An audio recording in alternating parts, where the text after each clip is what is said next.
Hey, Katrina here from ScrappyHorses. Welcome to my YouTube channel. I'm so happy you're here. Today, I am working on a gift box for the challenge over at Anything Goes in a Card-Free Zone. I welcome you to come on over and participate with us. We actually have a prize this month, and the prize is this paper collection from ScrappyPapers. It includes 3 digital paper patterns and 4 digi-dies and a piece of digital ephemera. I'll leave the information in the box below if you'd like to join us in that challenge. Let's get started. I've already imported the different dies. The Merry and Bright is from Do It Yourself Craft Tutorials, and it is in the Cricut Access. If you don't have a subscription to Cricut, no worries. You could leave the cup blank.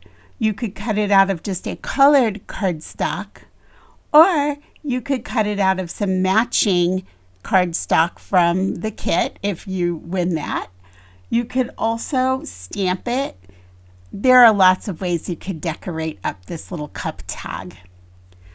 I have cut this at 5.5 inches wide. The box panel, the width is 8.7 inches wide. And then you'll need 2 pieces of 4x4. I use just cereal box for that, and I cut it at my paper trimmer rather than cut it at my Cricut. It's just easier to slice 2 4x4s for that. So the first thing I want to do is bring my little cup down. And I'm going to change this color to white. Now, I realize that when you look at it, it's on cream. That's because I just printed it onto cream paper. So if I bring this over, I'll show you. When I went to cut it, I printed it on this kind of cream colored paper. The sensor marks are easily read on it, so it won't change anything for you. I'm going to bring down the Merry and Bright, and I'm going to just bring it right in. Let's go ahead and bump this up a little bit. Now I can take this, center it into my cup there. I'm going to change the color on the Merry and Bright.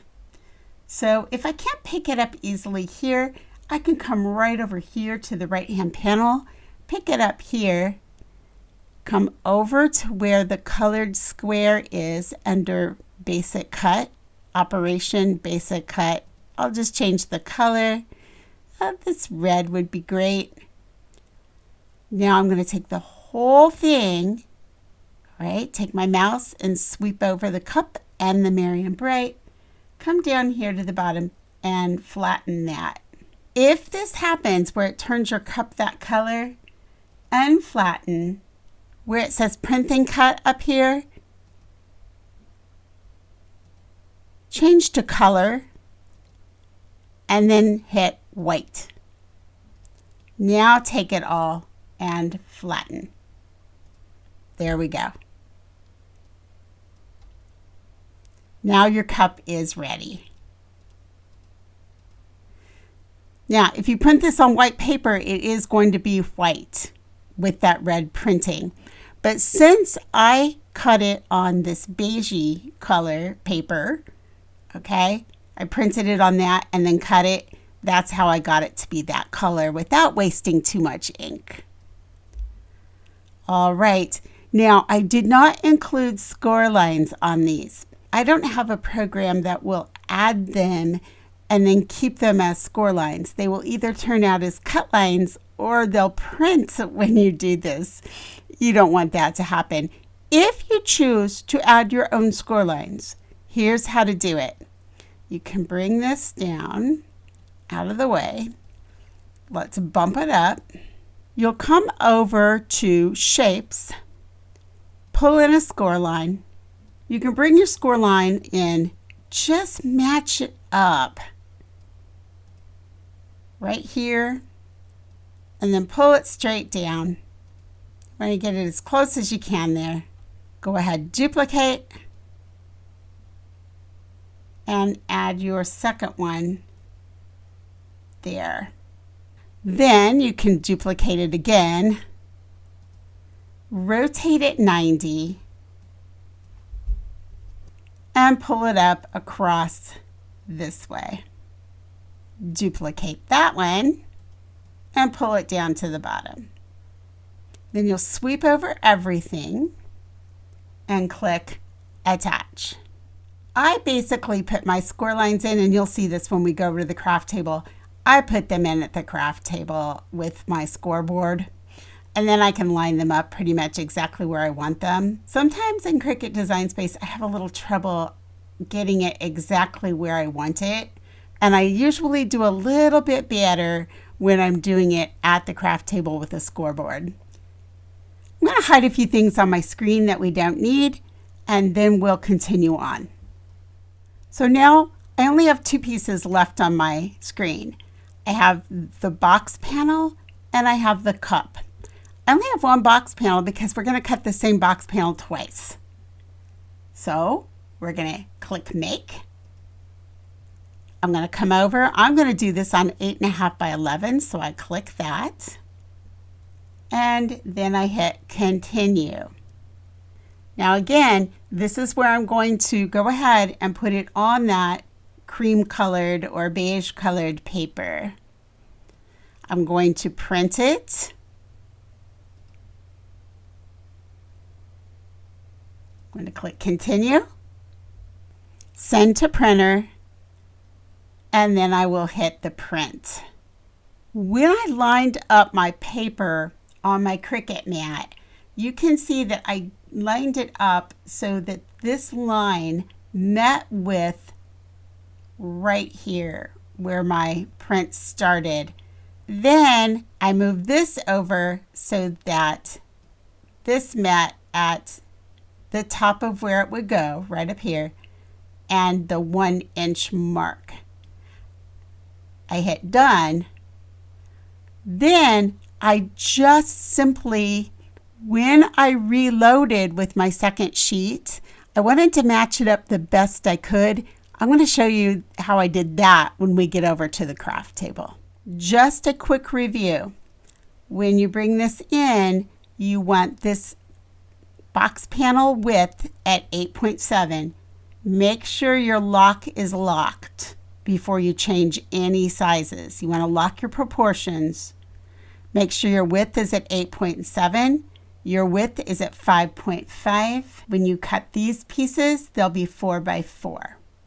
All right, let's say you aren't the lucky winner of these cuts. That's okay. You can still use this tutorial and pick up a bag or box cut under Cricut Images and still use this idea to create your own bag. Let's head on over to the craft table and let's put this bag together. Here we are at the craft table, and I've assembled a few things to put the box together. So I have my fabric tack glue along with some double score or double stick tape. I have the little printing cup tag. I have 2 bag pieces, the other one's aside right now. I have my crocodile.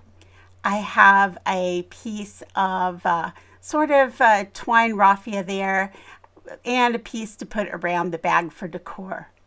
Here is where I've lined up my paper on the Cricut mat, and now I very carefully take off the box cut or the bag cut. You'll notice that I left the other piece intact. Now, this is how I made sure that my paper lined up exactly. I'm going to take the other piece. I want you to pretend like it's printed in snowman, right? It's printed in our snowman pattern. And I'm going to lay that exactly over where the paper was before. Okay, you can see that I'm just pressing it right into the corners. Now I'm rubbing the center to get it stuck down in the center, and now I'll pull away the excess. As I'm pulling away the excess, I want to share that I've been in sort of a time crunch lately. So if there's anything in the Cricut Design Space portion that you don't understand, just leave it below and I will get back with you on that. Once I've pulled all of the excess away, then I would smooth the new paper pattern sheet over and I would stick that back through the Cricut machine and cut my second panel for the bag. So that's how that works. That's how I get it lined up as well as I do. All right, so here I am at the scoreboard, just putting in those score lines, just matching up where I want them. And then I will fold those over, and I will do that with both parts of the box because there's a side 1 and a side 2, right? So both of those would get that. Then I'm going to come in with my double stick tape and I'm going to put it over the bottoms and the side, but only one side, right? Then I will come in and attach those pieces together. So I've removed the little bit of backing, put a little fabric tack over, and as you can see, I can pretty much match up my stripes. Now the pattern does not match up exactly, but that doesn't bother me. I am okay with that. I'm taking my 4x4 piece now, and I'm just going to adhere that to the bottom of the box. As you can see, I'm using cereal box for that. I use that instead of just paper because it'll hold things better. Now, I've got a couple of pieces here that are 4 by 1 1/4. I'm going to use those to stabilize underneath the front and back flaps. I'm going to be punching holes in those and putting a handle in, so I didn't want that to rip. Again, it's just for sturdiness, durability, just like I used cereal box in the bottom for the same reason. So I'm just going to glue those in place, and now I'm going to glue down the side panels so that they stay down. All right. Now I've made sort of a little template here, and I've just measured in on this template and I've marked where I would like the dots. Luckily I'm ambidextrous, so I can switch right and left. So I'll just flip this over and just match it that way. And I'll use my crocodile then in my left hand. I tried to cross over and I thought, no, it's easier for me to just use the other hand. So I'll punch both sides and then I will be able to insert the twine. Now, before I insert the twine, I want to come in with this piece of, I'm not really sure what I would call this, sort of a hemp or burlap kind of piece of, I don't know, what do we call this? Anyway, decor. I'm going to call it decor. I want to put this around. I'm using 3 strands of glue where those 3 pieces of thread are. I'm going to wrap it to the back, that side, and then wrap around the front, the side, the back, and the other side, tucking it in underneath. Then I'll take a little bit of that fabric tack and just glue the very top over. There you can see, just over the bottom part of that. Now I'm just kind of proofing that a little bit, and now I'm going to come in and place my handles in. I'm going to bring it through, and I don't measure anything, I just sort of eyeball it and put some knots in, and that's how I do those handles. Another way you could do it is if you put them in and then you could glue them down underneath those panels. That would also work. But I wanted some nice big heavy knots in there. I don't know what I think I'm going to put in this bag that I want it this sturdy, but I guess I just went a little overboard with it. All right, so now I'm going to come in. I put a little glue on the end so it doesn't fray. And I'm going to now work on my tag. So I'm going to take my tag that we have printed and cut, and I'm going to use my scoreboard and just score straight down the middle of that handle. Again, you could do this in Cricut Design Space. You could add it there if you wanted. and that would work just as well. I decided my cup was a little bit plain, so I've added this little checkered bow to that. I'm just going to cut off the very ends here, and I will glue that in place with a little bit of fabric tack. Then I'm going to come in with a piece of baker's twine and run it through just the back part of it and hang it from my bag handle. Hey, I am so happy that you joined me today. I hope you got something out of this tutorial. Come join us at the challenge. We would love to see you. Anything but a card goes. Anything, just no cards. Have a great week. I'll catch up with you in the next video. Bye.